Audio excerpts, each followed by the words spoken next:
So if we draw the free body diagram of joint D, I will do it here. Joint D.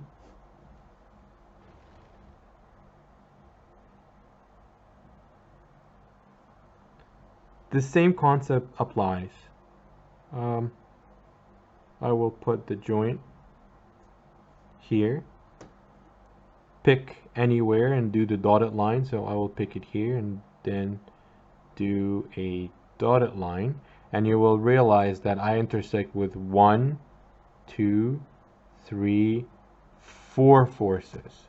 So I will put force this way, force this way, force this way, and a force this way. I need some directions. Because I'm going to be using the positive magnitude, I want to use the correct arrow. This is the way I like to do it, but you can feel free to work it out yourself, see what's the method that works best for you, and stick to it. I will put DE as compression, and I know that DE or ED is 4 kilonewton because this is ED. DB, this is compression, so that's why it's going downward, and it happened to be 9 kilonewton because this is force BD. So look what I did here. I considered the force to be compression, and I took just the magnitude, the positive magnitude. You don't have to put this negative here, because if you do, that means that you're reversing the arrow. So just pay very close attention to the sign and the direction. My personal preference is I like to put the arrow in the correct direction and use the positive magnitude. All right, so what about force DC? So is DC something that we calculated before? And the answer is yes. DC is compression, and you can see here that it's going into the joint. So I'm gonna put it into the joint, and we know its magnitude as well. So DC is 16 kilonewton. I know it can be confusing that I've used it negative 16 here, but all what we need to know is it's compression. So I'm going to put compression and use the positive magnitude. All right, so that leaves us with just one force. Force AD or DA. You can call it whatever you want. So I will call it DA. Do we know this force? And the answer is no, we don't know it. So we're gonna assume it as tension going away from D. All right, so that's an interesting joint. It has a whole bunch of forces. I will consider equation number 1, the summation of forces in X has to equal 0. So let's say this is equation number 1. So what are the forces in the X direction? Well, I have 16 going positive X, I have 4 going negative X, and I have dA. So dA will have to be a force in X and a force in Y, components like that. And I also want you to know that this angle here is theta as well. So this force is dA. If this is theta, then this will be sine theta. And this force here is dA cosine theta. So important to get the sines and cosines right. So where do we go from here? 16, is it positive x or negative x? Well, it looks like positive x. So I'm going to start with it. 16 kilonewton positive x minus 4 kilonewton negative x minus dA cosine theta. Cosine theta happens to be 0.8. Is there any other forces in the x direction? Well, I just need to do a quick count. I counted for the horizontal component of the force, the 16, and the 4. The answer is no, these are all the forces. So when I add them together, the answer has to equal 0. So let's do a quick math here. The 16 minus 4, this will equal 12.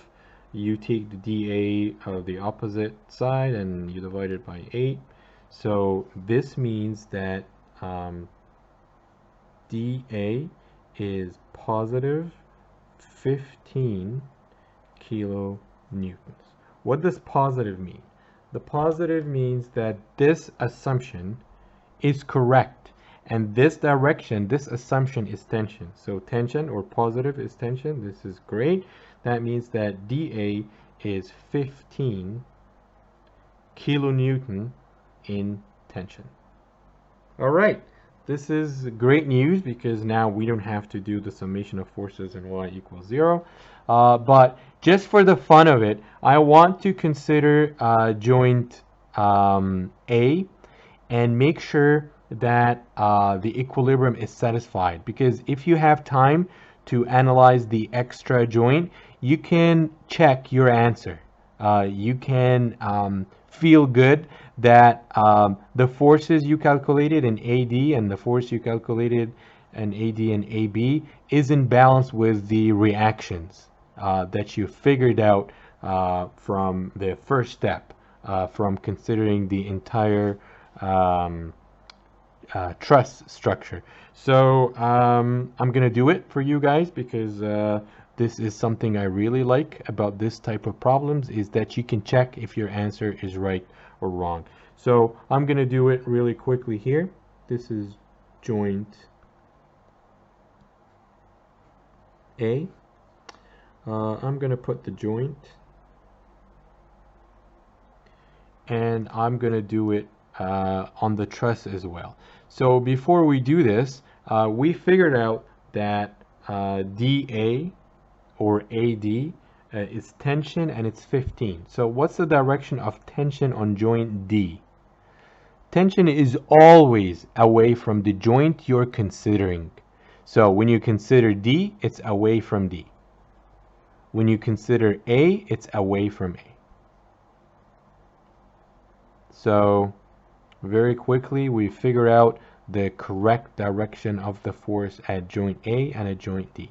So I'm going to start here with the dotted line, the imaginary scissors, and I'm just going to take a dotted line, include the reaction AX, include the reaction AY, intersect with AD, keep on, intersect with AB, and then finish the dotted line. Everything inside the dotted line is the free body diagram of joint A, and it's in equilibrium. So that leaves me with the reaction AX. And remember what happened to reaction AX? This assumption turned out to be negative. If you want to put the arrow here, AX will have to be negative. I like to put the correct direction of the arrow. So AX, I'm gonna put it going this way, and we'll use it as the positive magnitude, 16 kilonewton. I got it from this calculation here. It's going horizontal because this is AX.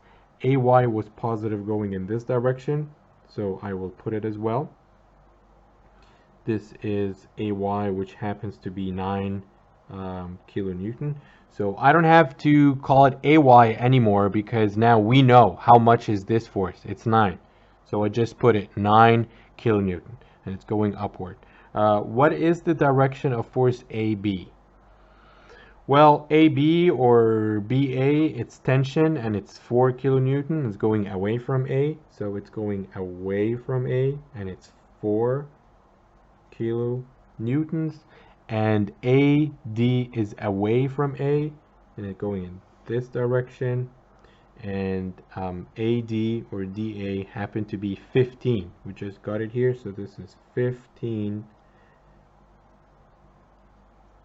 kilonewton, and this is the direction of tension.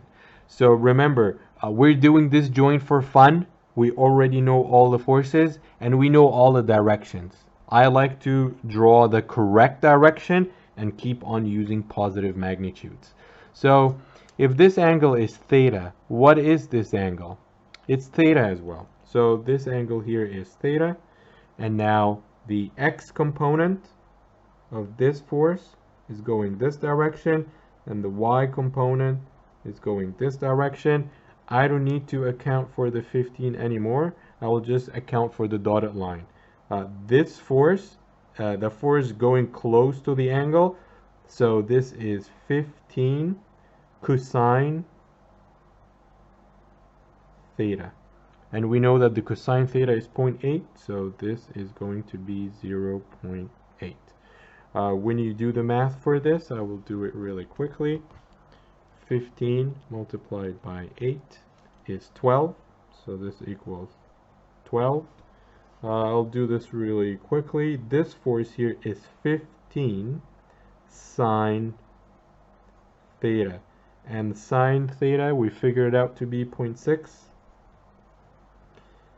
When you do the math for the entire thing, 15 multiplied by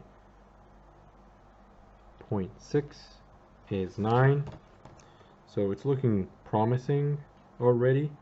This is 9.